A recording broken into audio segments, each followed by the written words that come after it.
Assalamualaikum teman-teman semua, kembali lagi di channel aku, Safirahu Official, khususnya di segmen Opiniku.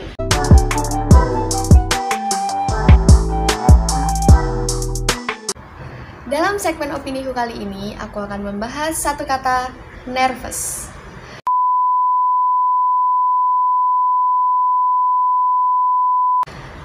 Dalam apa Dictionary of Psychology, nervous sendiri berarti the state of restless tension and emotional characterized by trembling, feeling, and apprehensiveness or other sign of anxiety and fear.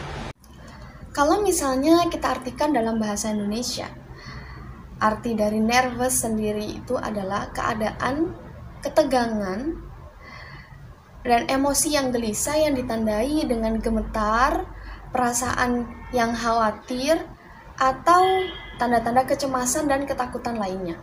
Ayo teman-teman, siapa di sini yang pernah merasakan nervous? Kayaknya nggak pernah lagi ya, tapi sering. Aku sering banget merasa nervous. Terutama kalau misalnya aku masuk ke hal baru, aku ketemu orang baru, ikut event baru, atau bertemu dengan orang banyak, berbicara depan orang banyak, pasti nervous. Dan tanda nervous masing-masing orang itu berbeda-beda ya. Ada yang dia nervous kemudian jadi sering ke kamar mandi, ada yang nervous sampai keringetan, dan macem-macem.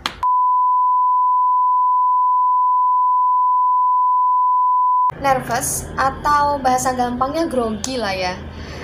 Kenapa sih grogi itu bisa terjadi? Kenapa grogi itu bisa muncul di diri kita? Setelah aku cari, ternyata ada beberapa faktor yang bikin kita itu jadi grogi.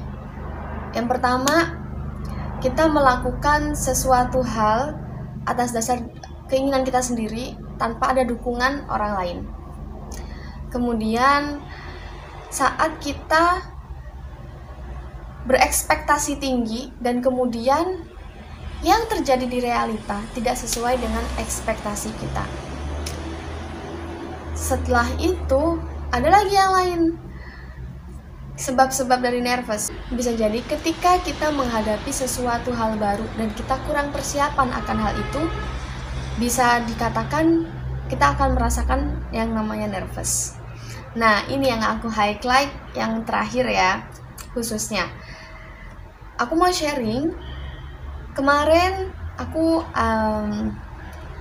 berkesempatan untuk mengikuti suatu event, di mana event tersebut partisipasinya dari banyak orang, nggak cuma dari orang Indonesia, ada dari delegasi-delegasi dari beberapa negara. Memang acara ini dilakukan secara online, tapi meskipun online, rasanya sangat berat, bukan berat, tapi bagaimana ya ketika kita berhubungan dengan orang yang tidak kita kenal, terus kemudian kita dipaksa untuk melakukan yang terbaik dari hasil paper kita sendiri. Itu rasanya, apalagi ya kita membawa nama universitas seperti itu rasanya harus push diri sendiri. Ayo, kamu harus bisa ini presentasi dengan baik dan benar dan memuaskan. Aku kasih contoh lain mungkin untuk teman-teman mahasiswa di Indonesia atau dimanapun itu. Contohnya ketika kita akan melakukan sidang skripsi, pasti tegang banget kan, karena kita dituntut untuk menyajikan informasi yang tepat. Kita dituntut untuk mempresentasikan secara jelas baik apa sih yang udah kita lakukan selama penelitian. Nah, di sini aku highlight juga ketika teman-teman diminta untuk berbicara atau menjelaskan sesuatu dengan menggunakan bahasa lain, atau bukan bahasa ibu kita ya, atau bahasa Inggris kah, atau bahasa Korea, atau bahasa Jerman. Nervous itu juga bisa jadi salah satu faktor kita karena kita tuh overthinking. kita nggak percaya sama diri kita sendiri, kita bisa melakukannya, atau kita merasa kayak belum layak, belum pantas untuk ada di situ gitu. Tapi tenang teman-teman, nervous itu bisa ditangani. Aku di sini mau bagi-bagi tips buat teman-teman semua, bagaimana caranya untuk setidaknya menurunkan rasa nervous itu sendiri. Ini aku ambil di pengalaman aku yang kemarin di acara paper tersebut. Nah, ini yang aku lakukan.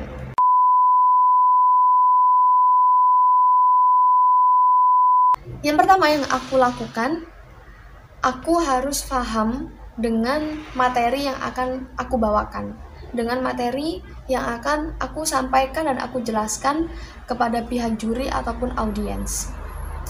Ketika aku sudah paham, aku ulang lagi, dibaca lagi, dan di highlight itu kata-kata yang asing, di highlight, dihafalkan. Aku juga seperti itu kemarin.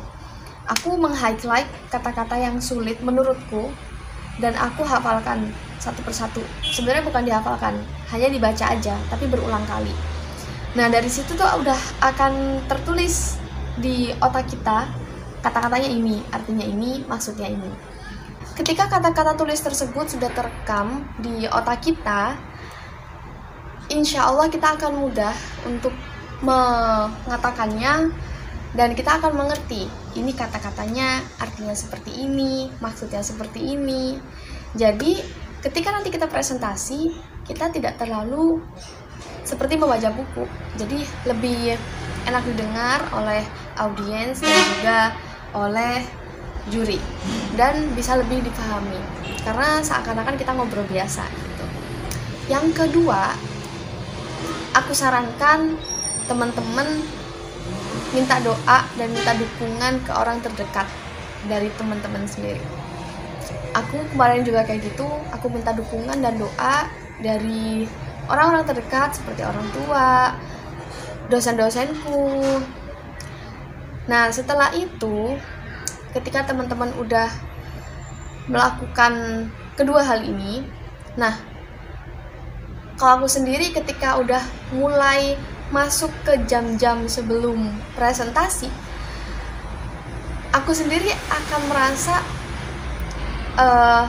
kurang fokus kalau misalnya aku harus baca lagi dari awal sampai akhir.